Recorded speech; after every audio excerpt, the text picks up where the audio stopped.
Quero saudar os irmãos com a paz do Senhor. Bem, aproveitando que os irmãos estão em pé, vamos abrir as nossas Bíblias. No livro de Marcos, capítulo 9, versículo de número 12. Livro de Marcos, capítulo de número 9, o versículo de número 12. Perdão, versículo de número 14.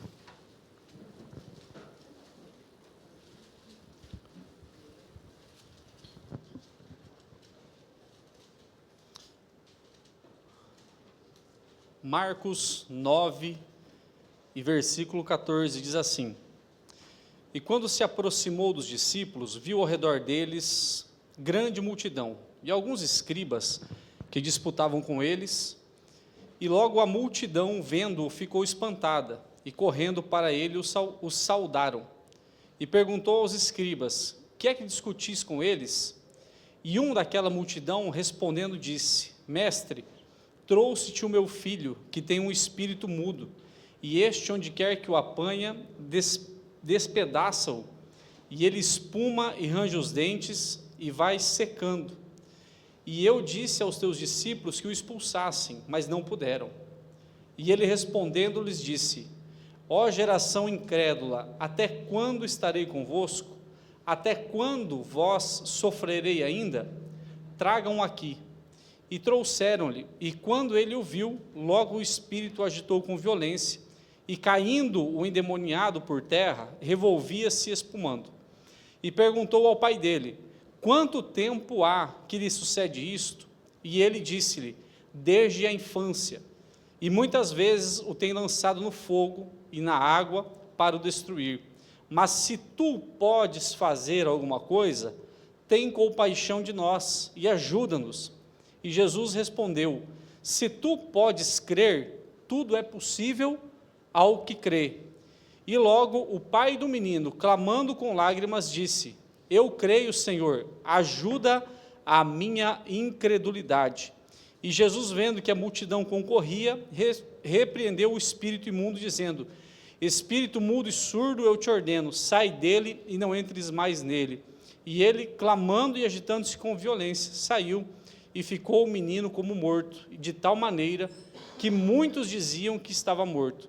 Mas Jesus, tomando-o pela mão, o ergueu, e ele se levantou. Até aqui é o nosso texto. Se você puder, feche a sua Bíblia, e eu quero orar mais uma vez. Pai, no nome do teu Filho Jesus, Senhor, nós estamos na tua presença nessa noite, nós estamos aqui na tua casa, onde nós passamos agora, Senhor, do momento de adoração, do momento de louvor, para o momento, Senhor, onde a nossa alma anela, Senhor, o pão vivo que desce do céu. Senhor, venha falar poderosamente ao nosso coração, que a semente, Senhor, a ser semeada nessa noite não caia num terreno espinhoso e nem caia à beira da estrada, mas que ela encontre um solo fértil, Senhor, para germinar e dar muitos frutos. Que essa palavra, Senhor, também encontre, Senhor, o coração de cada um dos irmãos, assim como ele encontrou o meu, que cada um de nós, Senhor, possa nessa noite ser tocado, possa ser, Senhor, alcançado, possa ser avivado, possa ser transformado, possa ter uma consciência gerada pela tua palavra, que o teu poder, Senhor, que é sobrenatural, o teu poder que é capaz de convencer o homem, o teu poder que é capaz de transformar o coração do homem, de fazê-lo ser uma nova criatura, possa alcançar as nossas vidas aqui nessa noite, e que o teu nome, Senhor, em tudo isso, seja glorificado hoje e sempre. Amém. Amém. Pode tomar o teu assento. Aleluia. Glória a Deus. O texto que nós lemos aqui nessa noite, embora trate uma situação de pai, de um filho que estava tomado por um espírito imundo, e os discípulos que não puderam expulsar aquele espírito, orando por ele, não conseguiram trazer a libertação que aquele menino precisava. Mas eu não quero falar sobre isso nessa noite, eu quero falar sobre a fé desse pai em Jesus, que foi o que permitiu que o milagre acontecesse naquele momento. Como disse já o irmão Willi, que me antecedia aqui, Jesus está sempre disponível, e o poder dele não é limitado. né? Jesus tem um poder ilimitado, Ele pode fazer milagres, mesmo quando nós não cremos, mas quando nós não cremos, nós estamos colocando uma dificuldade, estamos colocando uma barreira, um empecilho, para que o poder de Jesus opere em nós, não que Ele nos alcança, não que Ele vai deixar de chegar até nós, mas Ele acaba criando em nós um empecilho para que a gente receba esse poder. E quando nós falamos sobre essa questão, nós estamos tratando da incredulidade que há em nós. O homem, desde a sua formação no Éden, desde a companheira de Adão, a Eva, né, o homem padece, ele sofre dessa circunstância, ele sofre em relação a crer em Deus, a crer nas promessas e na palavra de Deus. Quando nós vamos ao livro de Gênesis, nós começamos a entender a criação, começamos a entender a dinâmica do homem e da mulher e o relacionamento deles com Deus, nós começamos a perceber que quando a serpente começa a conversar com Eva, a primeira coisa que ela faz a Eva é tentar semear a dúvida, a semente da dúvida, a semente da desconfiança. Será que Deus é bom mesmo? Será que Deus é suficiente mesmo? Será que Deus basta mesmo? Será que não é melhor você ser igual a Deus? Será que Deus não está te escondendo alguma coisa? Será que não há algo melhor de Deus que Ele não está te dando, porque Ele não é tão bom quanto parece, ou Ele não é tão bom quanto Ele diz ser bom? E aí essa semente de dúvida começa a penetrar e a entrar no coração de Eva ela vai até Adão, e ambos, pela incredulidade, eles acabam pecando contra Deus e acabam trazendo uma consequência para todos nós que estamos aqui hoje. Então, nós extraímos dessa lição, que quando a semente da dúvida, que o diabo lança contra nós, e quando a incredulidade começa a gerar frutos no nosso coração, a primeira coisa que geralmente acontece, nós começamos a pecar contra Deus. Já dizia um grande pregador inglês, lá do século XV, século XVI, chamado Spurgeon, que a incredulidade é a raiz de todo mal. Quando nós começamos a duvidar de quem Deus é, do que Ele é, da sua natureza, do quão bom Ele é e das intenções que Ele tem para conosco, a nossa tendência natural é duvidar da sua palavra, desobedecer a sua palavra e cair no pecado e acabar o nosso relacionamento com Deus estando cada vez mais distante, assim como já aconteceu lá na criação do mundo. E essa dificuldade, né, que nós temos de crer em Deus, ela acaba trazendo para nós, pelo menos, uma consequência importante. A desconfiança em Deus, a incredulidade em Deus, ela produz sofrimento.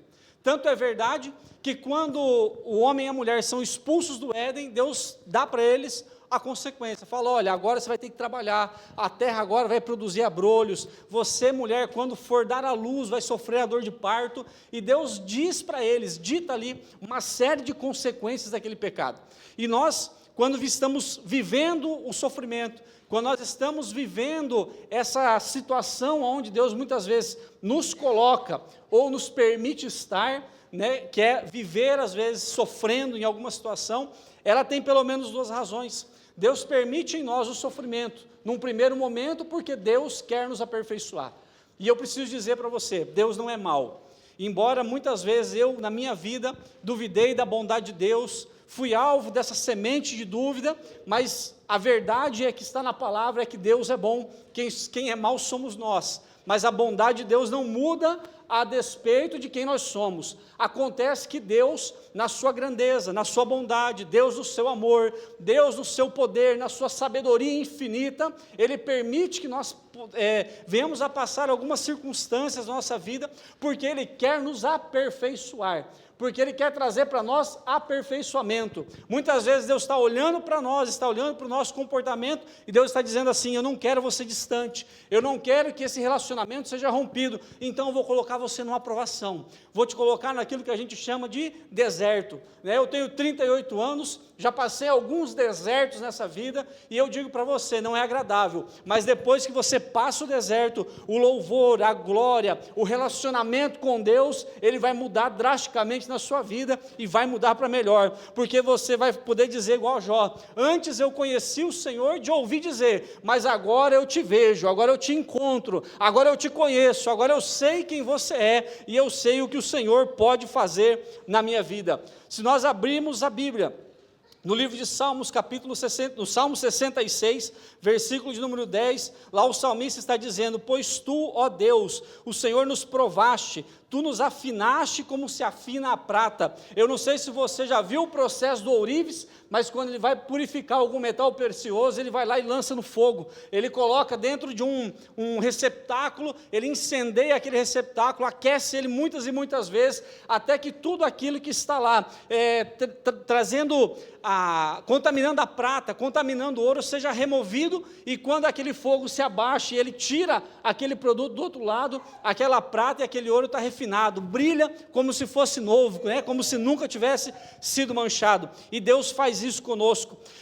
Provérbios 17:3 diz assim: olha, o crisol é para a prata, e o forno é para o ouro, mas o Senhor é quem prova os corações. Deus, o Senhor, é o forno pelo qual nós passamos por dentro, para que Ele possa refinar o nosso coração e remover toda a impureza, todo o pecado, todos os maus pensamentos, todos os maus desígnios que o diabo e o pecado lançam em nós. Jó 23:10, ele estava dizendo numa das suas orações: porém Deus sabe o meu caminho, provando-me Ele, eu sairei do outro lado como o ouro refinado. 1 Pedro capítulo 4, versículo 12, Pedro está dizendo: amados, não estranheis a ardente prova que vem sobre vós para vos tentar, como se estranha coisa vos acontecesse. Tem coisas que acontecem na vida do crente que ele não entende, ele não compreende. Às vezes ele pergunta para Deus: por que é que está me vindo, por que me sobrevém tamanho sofrimento, por que é que eu não arrumo uma porta de emprego, por que é que as coisas não dão certo para mim, por que é que eu não consigo andar para frente, por que é que parece que eu vivo preso no mesmo lugar e não consigo me locomover, eu não consigo evoluir, por que é que eu não consigo orar, por que é que eu tenho dificuldade para parar para ler a Bíblia? E aí Pedro está dizendo: não acha isso estranho não, porque você está sendo provado, Deus está testando a sua fidelidade, Deus está testando quem você é na hora da prova, na hora da dificuldade, porque vamos combinar uma coisa, né, meus irmãos? Coisa boa é quando você está sentindo a presença de Deus, está cheio da presença de Deus, aí você canta, você louva, você ora, se for preciso você ora várias e várias horas, você jejua com tranquilidade, com facilidade, mas quando vem a provação, Deus está apertando a gente para testar a nossa fidelidade na hora da dificuldade, porque é a nossa hora que nós mostramos, ou que nós demonstramos a Deus o tamanho da nossa fidelidade em relação a Ele, e não em relação àquilo que Ele pode fazer por nós. E se você acredita nessa palavra, você pode dizer glória a Deus essa noite.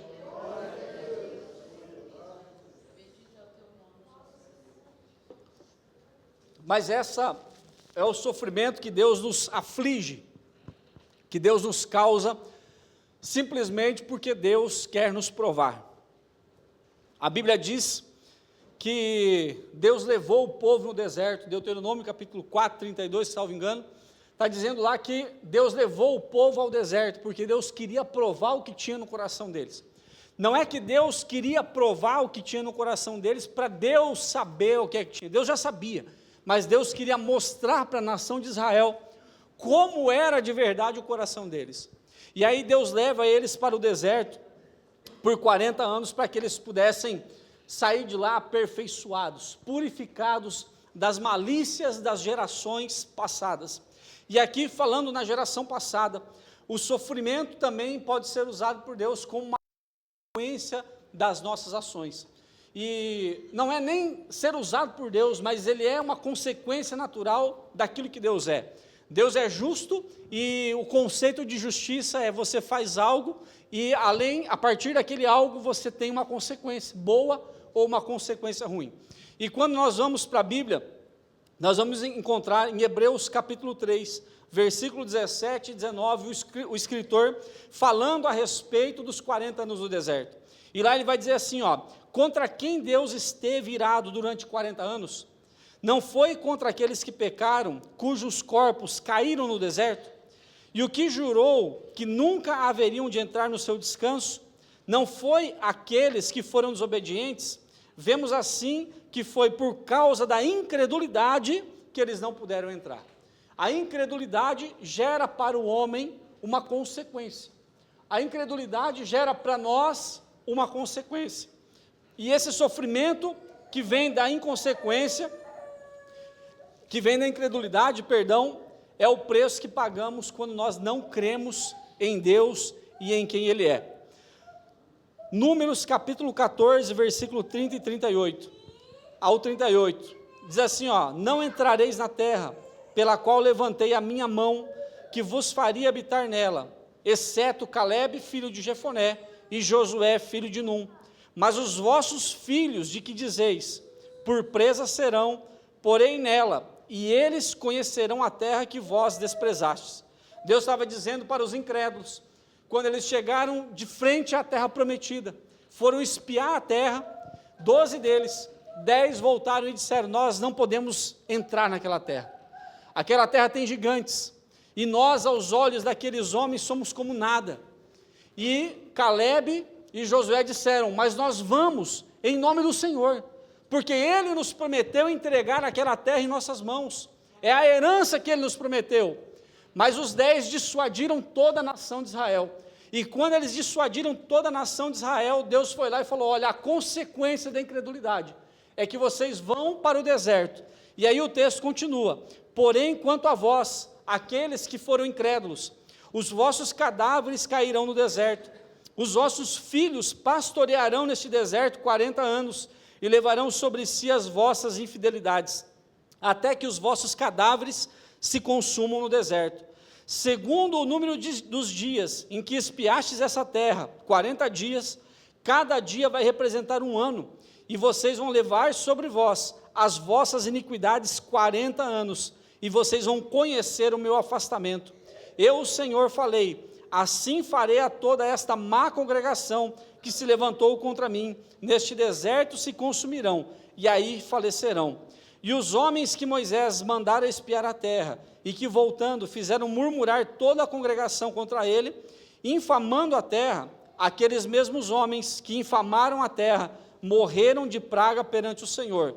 Mas Josué, o filho de Num, e Calebe, o filho de Jefoné, que eram dos homens que foram espiar a terra, ficaram com vida.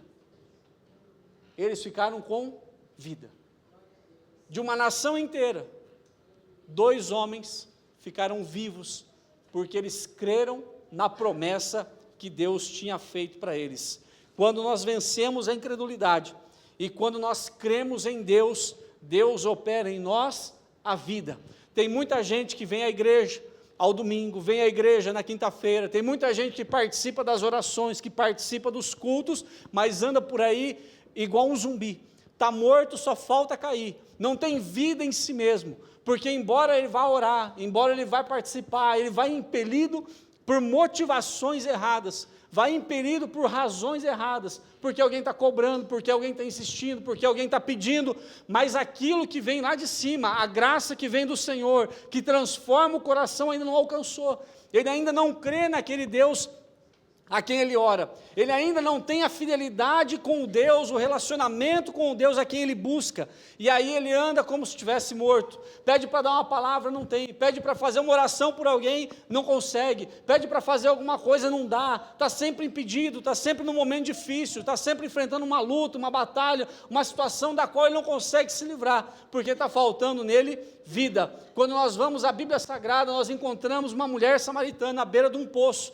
conversando com Jesus, e Jesus diz para ela, olha, se você soubesse quem eu sou, e ele está dizendo, se você cresce em mim, sabendo quem eu sou, dentro de você fluiria um rio de águas vivas que jorraria para a eternidade, você não precisaria buscar mais oração, não precisaria mais estar correndo atrás de milagre, porque os sinais alcançam aqueles que creem em Deus, e quem disse isso não fui eu, quem disse isso foi Jesus, os sinais seguirão aqueles que creem. Se você crê em Deus, os sinais vão te alcançar, ainda este ano, em nome de Jesus, glória a Deus. Jesus não opera na incredulidade, Jesus não opera na incredulidade.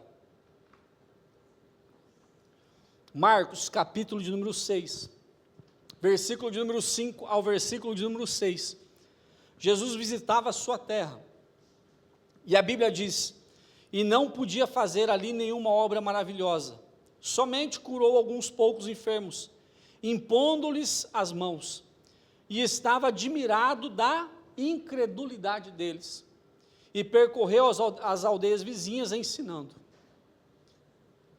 Jesus tem o poder para fazer.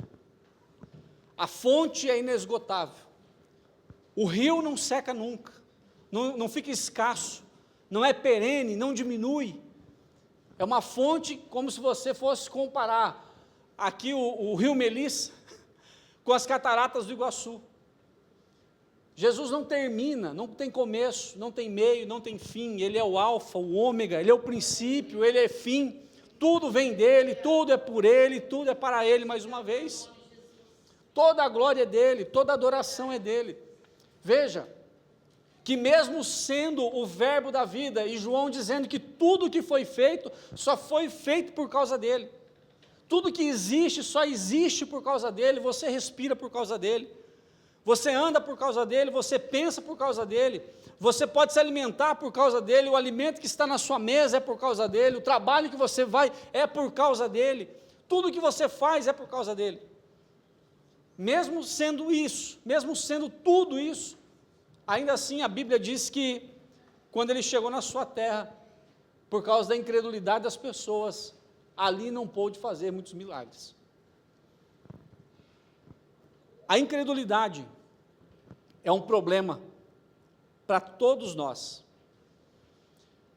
porque ela vai gerar para nós a consequência. Primeiro, o pecado.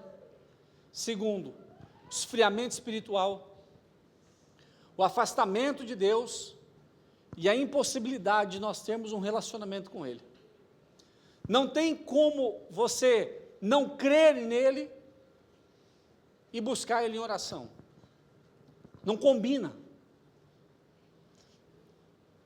A informação não casa. Como é que eu vou orar para alguém que eu não enxergo? Para alguém que eu dependo exclusivamente da minha fé? E dependendo da fé que eu nem tenho, porque o incrédulo não tem fé. A incredulidade é o contrário da fé. Não tendo fé, eu vou orar, e eu vou falar com Ele como? Se a Bíblia diz que para nós nos achegarmos até Ele é necessário ter fé, porque é impossível agradar a Deus sem fé. A incredulidade nos afasta tanto de Jesus, nos afasta tanto de Deus, que coloca a gente numa posição de deserto. A gente vira um deserto. Não tem palavra que penetra. Não tem oração que cura. Não tem nada que transforma.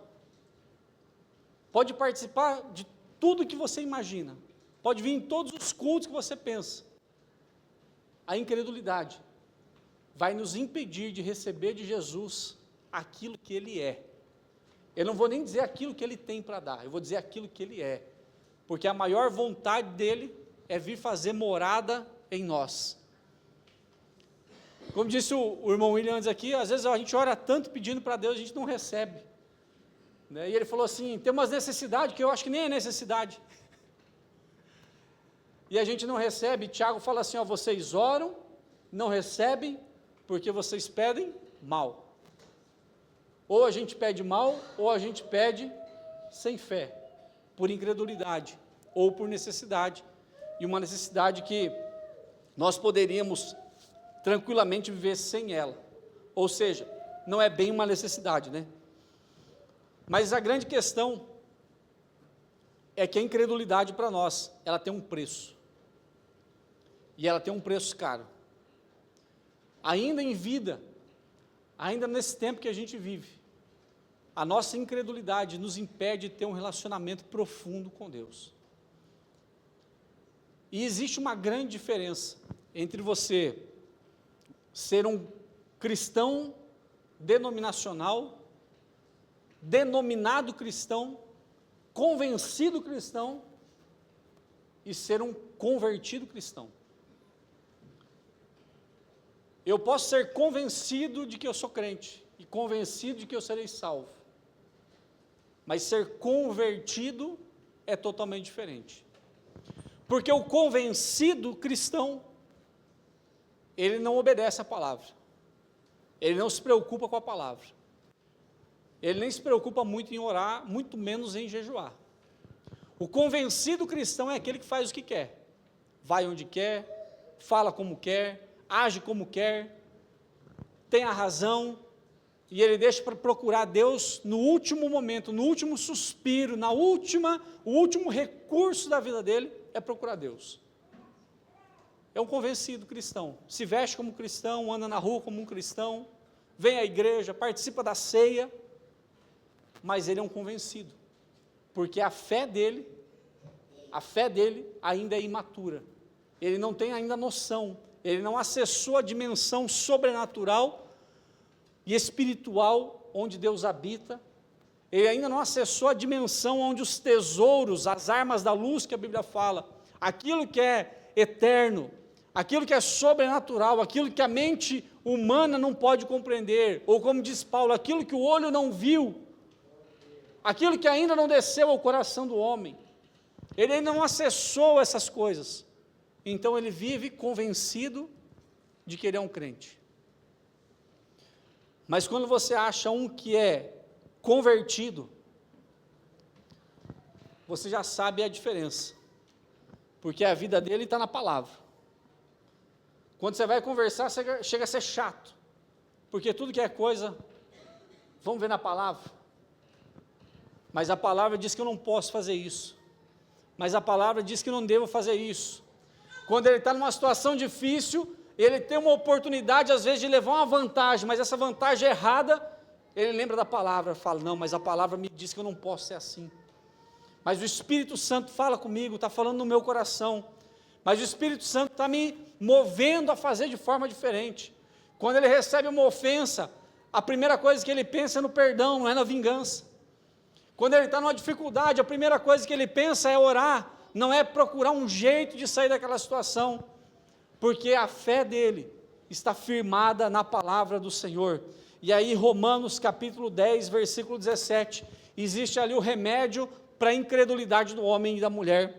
Ali está o remédio que sara a nossa incredulidade, e o remédio, aquele que Paulo diz, de sorte que a fé é pelo ouvir, e o ouvir pela palavra de Deus. Quando você não tem fé, não adianta você cantar um hino, você precisa de palavra no seu coração. Se a sua fé está raquítica, está fraca, meu irmão, não adianta você passar horas orando, você precisa de palavra. A oração tem uma outra função, a oração tem função de relacionamento, a oração tem função de você receber poder de Deus, daquele que você conheceu através da palavra. Nós conhecemos Jesus, conhecemos Deus pela palavra que Ele deixou para nós. Então primeiro vem a palavra, depois vem o fortalecimento na oração e no jejum. Nós precisamos estar firmes na palavra, para que a nossa fé não seja uma fé rasa, não seja uma fé morta, não seja uma fé sazonal, onde a gente só vai querer ativar ela quando precisa. A nossa fé precisa ser todo dia, seja para agir, seja para receber, seja para esperar aquilo que Deus tem para nos dar. Nós precisamos de fé, inclusive para obedecer. Eu não estou sentindo a presença de Deus, mas a palavra dele me faz lembrar que eu preciso obedecer ele em todos os aspectos e em todos os momentos da minha vida. Veja, João capítulo 20, versículo 30 e versículo 31.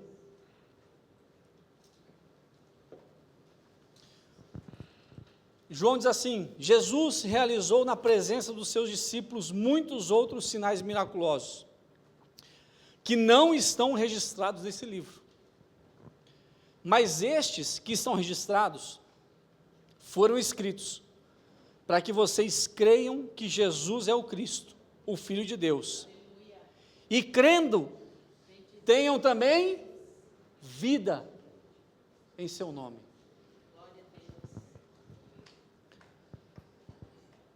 Você já viu uma brasa acesa? Quando ela está se apagando, virando cinza? Não tem utilidade nenhuma. Ela não serve só para sujeira, né, Charles? Só para a gente ter que ir lá, pegar a pá, tirar e jogar fora. Mas você já percebeu que quando ela está querendo se apagar, se você pegar ali a ponta do espeto e dar uma batida nela, ela vive de novo, ela acende de novo. muitas vezes a gente está igual a essa brasa.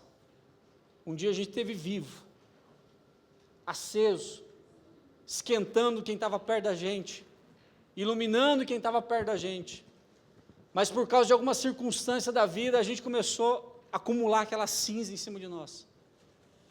E talvez Jesus queira hoje pegar o cajado dele e te bater um pouquinho, para chacoalhar essa cinza que está em você, fazer você ter vida de novo, no nome dEle, para que o nome dEle seja glorificado.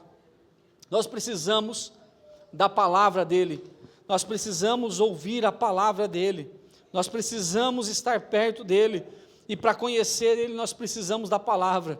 Hebreus capítulo 11, versículo 6, sem fé é impossível agradar a Deus, pois quem dele se aproxima precisa crer que Ele existe e que Ele recompensa aqueles que o buscam. A primeira coisa no relacionamento é a fé que vem da palavra, depois nós vamos para o relacionamento com Deus, vamos buscá-lo para alcançá-lo e sermos recompensados por Ele. Quer dizer então, irmão, que eu vou ser recompensado agora, nesse tempo? Se eu for para a oração, Deus vai me recompensar? Talvez não seja nesse tempo, irmão, mas eu preciso te dizer que existe algo melhor escrito ao teu respeito. Se Ele não te der nesse tempo, lá na eternidade, o que Ele tem guardado para você, ninguém vai tomar, não vai envelhecer, não vai se acabar, o ladrão não vai pegar, você pode ficar tranquilo, que aquilo que Ele tem preparado na eternidade, Ele vai entregar para nós em algum momento, e eu aguardo esse momento. Aleluia, glória a Deus. E eu quero me encaminhar para a conclusão, porque o relógio não nos espera. Jesus pode acrescentar a nossa fé. Voltamos ao texto do início, Marcos capítulo 9, versículo 22. O Pai está dizendo para Jesus, e muitas vezes o tem lançado no fogo, na água para o destruir. Mas aí o Pai diz, interrompe a narração dos fatos, e ele diz para Jesus, mas, se tu podes fazer alguma coisa, quando você lê o texto, e você vê esse se aqui, esse se, uma condição, se tu pode, ele está dizendo para Jesus, eu não creio que tu pode, mas eu também estou dizendo que não duvido, mas se tu pode, se nessa condição aqui tu puder ajudar, tem compaixão de nós. E Jesus responde para ele, se tu podes crer, a condição que você está me dando é que se eu posso fazer, e a condição que eu estou te dando é, se tu pode crer. Eu sei que eu posso fazer, mas agora eu quero saber se tu pode crer naquilo que eu posso fazer. Eu sei de onde eu vim, eu sei quem eu sou, e eu sei o que eu posso, mas você pode crer de onde eu vim, você pode crer em quem eu sou, e você pode crer no que eu posso fazer? Jesus falou, tudo é possível àquele que crê. E o pai do menino, clamando em lágrimas, respondeu, eu creio, Senhor. Primeira coisa que ele faz, ele confessa, ele está dizendo, agora eu creio, agora não tem mais ser, agora eu não preciso mais ver o Senhor fazer, para que eu creia, eu creio, porque o Senhor me disse algo, e aquilo que o Senhor me disse, me fez crer em quem o Senhor é, e aí ele diz, ajuda a minha incredulidade, e eu te convido a ficar em pé nessa noite, com essa última frase, ajuda a minha incredulidade. Eu não sei como você passou esse ano agora de 2025, eu não sei Quantos momentos você deixou de crer em Jesus, e se você chegou agora, final do ano, crendo exatamente em quem Ele é e no que Ele pode fazer. Mas eu preciso te dizer algumas coisas. A nossa incredulidade, ela traz consequências para nós e muitas vezes para aqueles que dependem de nós, que são os nossos filhos. Veja que no deserto a incredulidade fez com que os incrédulos morressem perante ao Senhor, mas os filhos pagaram um preço de 40 anos pastoreando no deserto. Não significa que Deus cobrou o pecado dos pais dos filhos, porque a Bíblia também diz que Deus não faz isso, porque seria uma injustiça. Mas é certo que as consequências dos pais se carregam para os filhos. Um pai que crê em Deus e ensina os seus filhos o caminho da fé, terá filhos que são abençoados, que provavelmente, isso não é uma garantia, mas provavelmente também vão seguir por aquele caminho.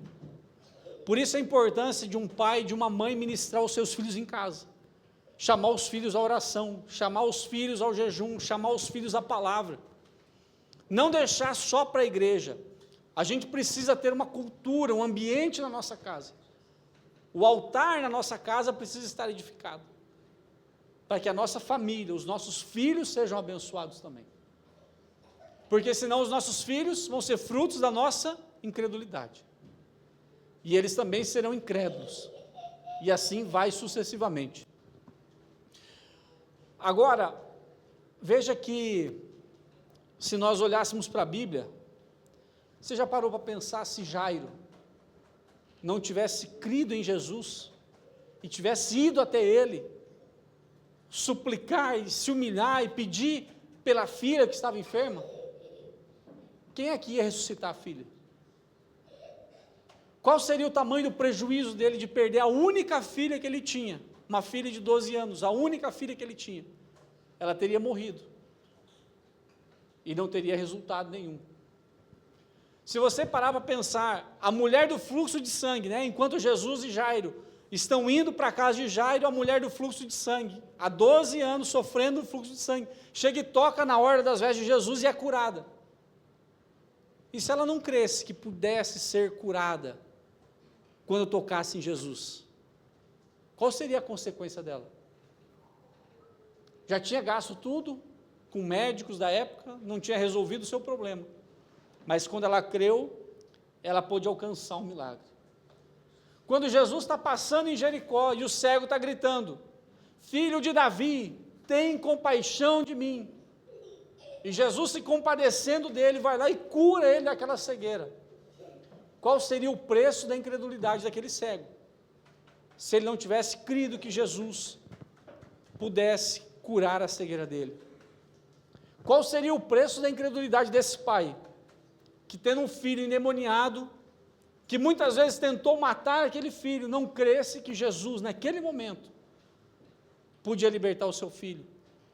Qual é o preço da incredulidade do centurião de Cafarnaum, que chegou e falou para Jesus: olha, eu também sou um homem que comanda, e quando eu digo uma palavra para um dos meus soldados, ele vai lá e faz. Então, se o Senhor disser uma palavra só a respeito lá do meu criado, ele é suficiente, ele vai ser curado. E a Bíblia diz que ele foi curado exatamente naquele momento. Pense na sua vida agora. Feche seus olhos. E eu quero que você permita que o Espírito Santo fale ao seu coração.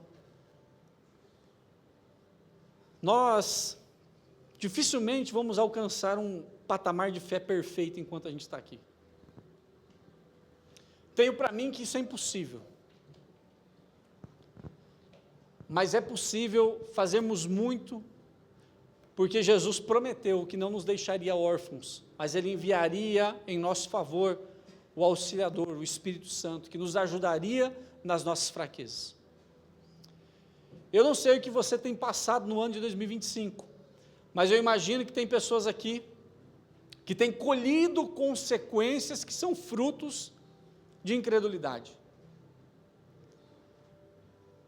E nessa noite, se você está exatamente igual o pai desse homem, se sente fraco na sua fé, e depois de ouvir essa palavra, de alguma forma essa palavra tocou o seu coração,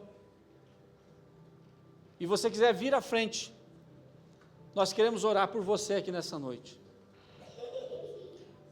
porque eu creio naquilo que a palavra de Deus diz, que a oração de um justo pode muito de seus efeitos. Irmão, quer dizer que você é justo? Eu não sou, mas o sangue de Jesus me justifica, e Ele me prometeu isso na palavra dEle, então eu creio naquilo que está escrito. Se você quiser terminar o ano de 2025, com uma mudança na sua vida, com uma mudança na sua fé, eu te convido a vir à frente.